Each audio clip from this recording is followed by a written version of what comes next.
Hello, this is a short introductory video about the first year experience class here at Northwest Mississippi Community College. This is a class that will help you navigate your first year here at Northwest and have the maximum chance to be successful.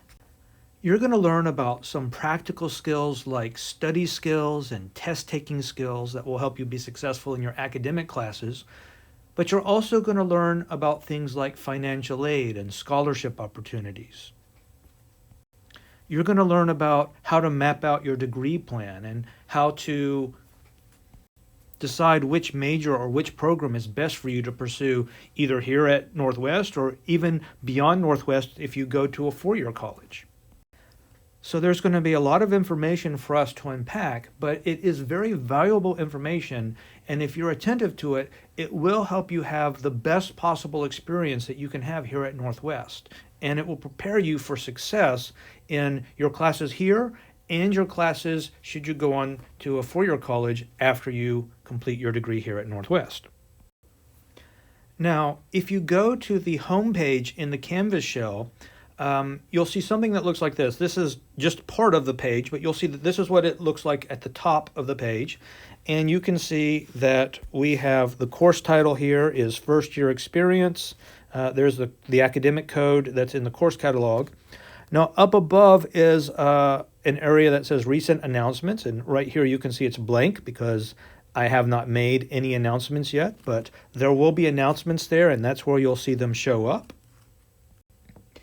And over on the left, you see a bunch of different links. You're probably familiar with these links from some of your other classes, which all the classes in Northwest use Canvas, and so the shell is very similar for each class. But you can see things like there's a direct link that will take you to the syllabus, one that will take you to the modules page, which I'll talk about in a minute.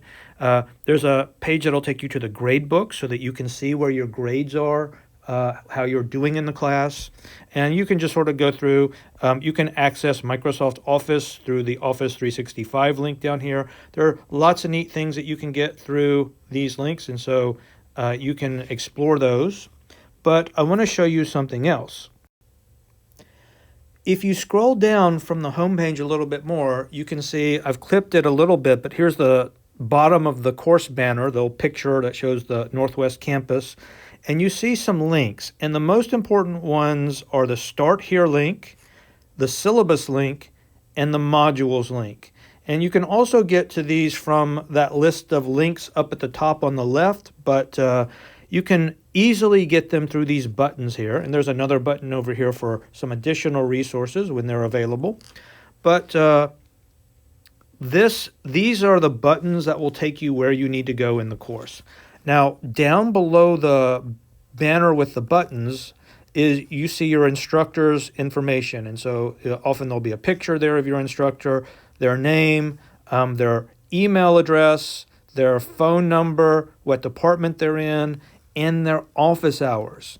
Now, if you need to talk to your instructor about anything, you can call them during their office hours, and they should be available to take your call. If for some reason they're out of pocket, or if you need to contact them at some other time, we all have voicemail on our phone, so you can leave a message and we'll call you back. And of course, email for many instructors is the preferred method of communication, so you may find it easier just to shoot them an email, but your individual instructor will tell you how they prefer to be contacted. Now, down below that, you see links to the individual modules that are going to be available that week that you're supposed to complete. Now, if you're in a full-term class, you're going to have to do one module every week. But if you're in a mini-term class where the entire class is compacted into half a semester, you're going to need to do 2 modules every week. Now, you can see a few things here. The first 2 modules are available, Module 1 and Module 2. And of course, you can get to all the modules just by clicking on the Modules button up above. But the first thing you have to click on is this Enter Access Code from the Canvas Student Online Orientation. That's a bit of a mouthful, isn't it? But that's okay. In order to do the work in this class, you must first complete the Canvas Student Online Orientation. and that should be available for you on your dashboard in Canvas. It's not specifically in this class, but it lives on your dashboard in Canvas. And so once you complete that online orientation, you'll get an access code, and if you click on this link, you'll be able to enter it. So let's see what it looks like to click on this link. It's really simple. If you click on that link, it takes you to this quiz where you can enter your access code that you get for completing the online orientation. And so that's what you need to do.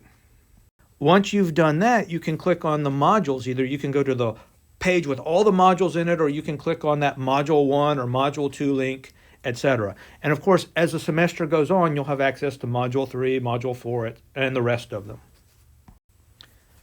When you click on the modules page, you get a page that lists all the modules. Now I've got a screenshot here of just the first module because I wanted to point out a few things. Each module has a bunch of course documents, and these documents contain text that you have to read. They contain videos in some cases that you need to watch. There'll be like little embedded YouTube videos or other kinds of embedded videos for you to watch. There may be links to other web pages you need to go look at and read something from, but basically you need to go through each of these pages and look at the content that's presented there. Now, if you click on this button that says Welcome, it'll take you to the first page, and you can read through that page, and at the bottom it'll say Next. And if you click on the Next button, it'll take you to the course policies page. And so you can read through the course policies page, and you can click on the next button at the bottom, and guess what? It takes you to the standard syllabus and course outline page. And so you can just simply start at the top and keep clicking next and go through each activity all the way through down to the bottom. Now, if for some reason you needed to go, backwards or forwards, you can go directly to any one of these just by clicking on the link directly. Like, let's say you finished all of this, but you left the discussion board. You came back the next day to finish the discussion board. You could go directly there. You don't have to go through the whole thing again just to get to where you want to go. So you can click on any of these links directly. Or you can just start at the top and go through each one at a time by keep hitting that next button. Now, I want to talk about the discussion boards a little bit because they're an important part of this class. You have to participate in the discussion boards. Now, each discussion board is some question that's relevant to that module. You're asked to look something up and, make some comment about it or explain something about it. Or you might simply be asked about your own personal experiences with something and you have to relate some story or something like that. But you'll find that the discussion board questions should be pretty straightforward. The main problem as an instructor that I see is that my students don't always read the questions very carefully. And so sometimes they answer the wrong question, or they only answer half of it. They answer the first question, but they didn't read down to the bottom and see the second question. So when you're answering the discussion boards, make sure that you carefully read the question and make sure that you answer all the parts of the question, because some of the discussion questions have multiple parts. The other thing, and this is really important, this is a discussion board, not an answer board. You have to participate in a discussion. And generally that means that after you answer the question yourself, you have to read some of the answers from your classmates and comment on them. Now here's the key. The comments you make need to be substantive. In other words, they can't be just a simple, I agree with you, or gee, that's cool. It has to be something meaningful. Even something like, I agree that the library is a great resource. That's not very helpful. I mean, who's not going to agree with that? But if you said something like, I have difficulty studying in the dorms because they're too noisy. The library is a great place for me to go and have a quiet place that I can study. You're talking about a specific way that the library is useful to you. That's a substantive comment. And so you can think about that when you're answering the questions. Make sure that your comments not just, oh, I agree, or something like that. It has to really provide useful information to the discussion. So those are the main points that I wanted to go over. I hope that you find this little video helpful. I tried not to make it too terribly long. If you have any questions about any of the content in this course, please contact your instructor. He or she will be very, very happy to help you out.